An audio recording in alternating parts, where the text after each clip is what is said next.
இந்த நாள் கர்த்தருடைய வார்த்தை யோவான் 2ஆம் அதிகாரம் 3ஆம் வசனத்தை வாசிக்க கேட்போம். அவர்களுக்கு திராட்சரசம் இல்லை என்றால், அவர்களுக்கு திராட்சரசம் இல்லை என்றார். ஒருவேளை இயலாமையின் மத்தியில, குறைவின் மத்தியில இந்த வார்த்தை நீங்க கேட்கலாம்.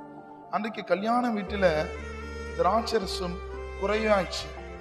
அந்த குறைவின் மத்தியில தன் தாயாராய் இருக்கிற மரியாள் இயேசுவிடத்துல போய் அந்த குறைவுகளை சொல்லும் போது இயேசு அன்றைக்கு அந்த குறைவை நிவர்த்தி ஆக்கினார். இன்றைக்கு இந்த காலை வேளையில உங்களை பார்த்து சொல்லுகிறேன், ஒருவேளை இந்த நாட்களை நான் எப்படி கடந்து போக போகிறேன், இல்லை இந்த மாதத்தை நான் எப்படி முடிக்க போக போகிறேன் என்று ஒருவேளை பல குறைவின் மத்தியில நீங்கள் ஒருவேளை தவித்துக் கொண்டிருக்கலாம். கர்த்தர் உங்களை பார்த்து சொல்லுகிறார், உங்கள் குறைவுகளை இந்த காலை வேளையில அவர் நிவர்த்தி ஆக்குவார். கர்த்தர் உங்களை ஆசீர்வதிப்பார். ஆமென்.